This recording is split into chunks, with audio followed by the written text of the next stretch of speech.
Now we are going to talk about the types of EU free trade agreements. First of all, we have the custom unions, that these trade agreements eliminate custom duties in bilateral trade, and they establish joint custom tariffs for foreign importers. In this case, the EU have custom unions with Turkey, Andorra, and San Marino, and this means that these three countries have free movement of goods with the European Union. Then we have the association agreements, stabilization agreements, free trade agreements, and economic partnership agreements. And in this case, the type of agreements they remove or reduce custom tariffs in bilateral trade. Then we have the partnership and cooperation agreement. In this case, these ones provide the general framework for bilateral economic relations, and they leave custom tariffs as they are.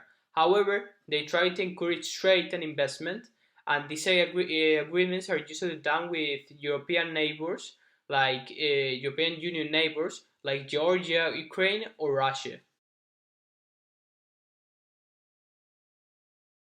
Now we are going to continue talking about the political guidelines for the next commission by the Commission President Ursula von der Leyen.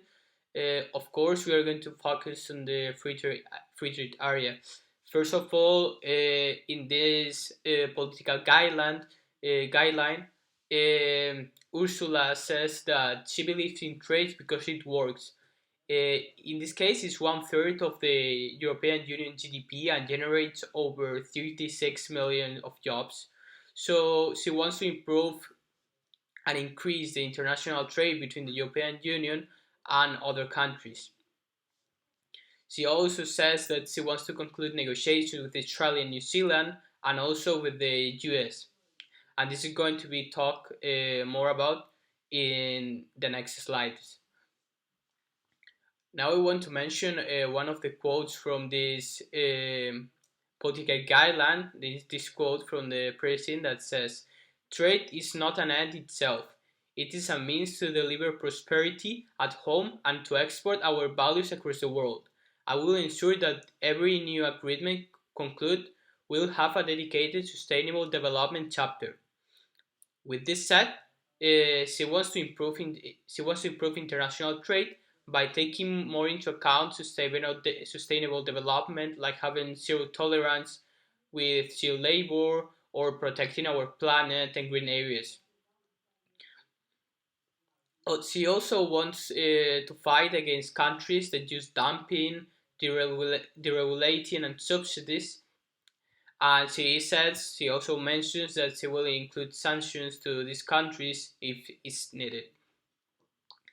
She will ensure the highest level of transparency with the European Parliament and the society.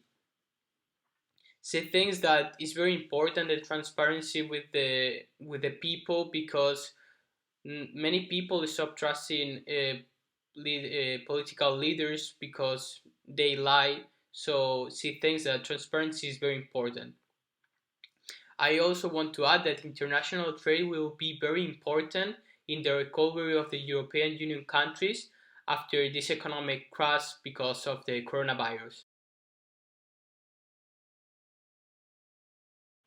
Now I'm going to talk about the negotiations and agreement of the European Union with other countries.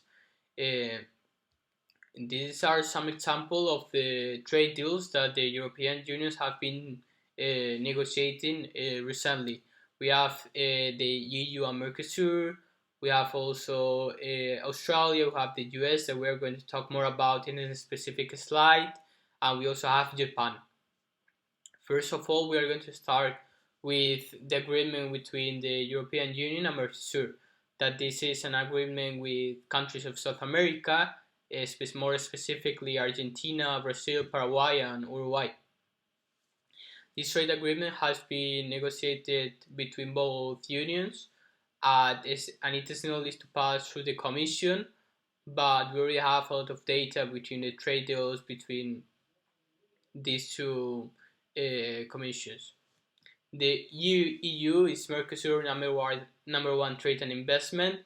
The EU export 45 billion in goods and 23 billion in services, according to the data from 2018. However, there are barriers in both markets, so therefore with this new deal, they want to try to remove barriers and help EU firms, more specifically the smallest ones, to export more to South America. They also want to improve the worker rights and ensure environmental protection and encourage companies to act responsibly. This is because, as same as in Asia, in some countries of Latin America, people are abused and they have low wages, and they don't want, and the European Union don't want that, and same as in those countries. And they also want to encourage protection to the environment, because in some countries like in Brazil they are destroying the environment and the Amazons, so that's very important for them and they want to encourage that in the new deal. However, this agreement represents a win-win between the EU and Mercosur, and it will create a lot of work opportunities and jobs in both of the sides. Then we have the EU and the USA. They are still negotiating the agreement. I mean, now is dead. The agreement is dead because they are not talking more about this agreement. But it was finished recently, and it might be a topic very interesting in the future because they might get an agreement in the future with the US. Now we're going to talk about the agreement between the EU and Japan.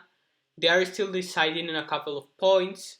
However, they already start with agreement, more specifically with the economic part, because it entered in force at the beginning of 2019. The EU firms export nearly 70 billions in goods and 20 billions in services to Japan every year. And in the past, the European firms faced barriers of trade when they export to Japan, and that made it hard to the companies to trade with Japan. However, with this trade agreement that is already working, they remove the tariffs and other trade barriers, and they create platforms to cooperate in order to prevent obstacles to trade. They send powerful signals of the world's biggest companies rejecting protectionism, because Japan have very big companies like Toyota, for example, and these companies are helping the governments to conclude and help with this agreement. In addition, they also want to help and save the trade rules in line to increase the high standards and values of the workers, to increase their salaries. That is a thing that is not happening in countries like China or in Indonesia. Now we're going to talk about the agreement between the EU and Australia. They are still negotiating this agreement, and the next talk was going to be in May in Brussels. However, with this thing of the coronavirus, I'm sure that this will be postponed for the future. But according to an impact assessment, the trade in goods and services in the future it can be increased by a third, and they are aiming to remove barriers and help European firms, especially the smaller ones, to export more. So for this, they want to have the same rights as the countries that are close to Australia, like New Zealand or the Asian countries, because it's really hard for small European companies to trade with Australia because they are far away of them.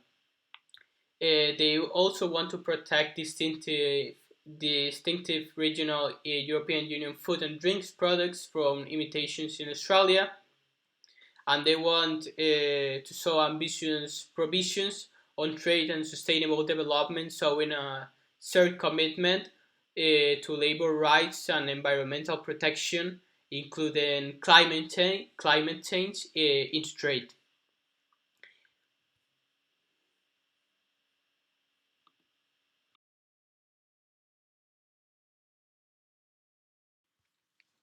As we said before, now we are going to talk about the European Union and the United States agreement. This agreement it was called or is called the TTIP. TTIP is the Transatlantic Trade and Investment Partnership, and it was the proposed trade deal between the European Union and the United States, with the aiming of promoting trade and economic growth. TTIP was the largest bilateral trade agreement ever negotiated. And these negotiations started in 2013 and they finished in 2016. At the beginning of 2019, more concrete in April, these negotiations were declared obsolete and no longer relevant for the European Commission. This was due because there were differences between the European Union and United States, and in the case of European Union, France was the major problem and the country that showed the major oppositions. We can also say that there were some protests in Europe about this trade agreement. So let's see if after the coronavirus and the US elections at the end of 2020, maybe if Trump is not reelected and we have a new president, maybe we can see the restart of the negotiation about this trade agreement.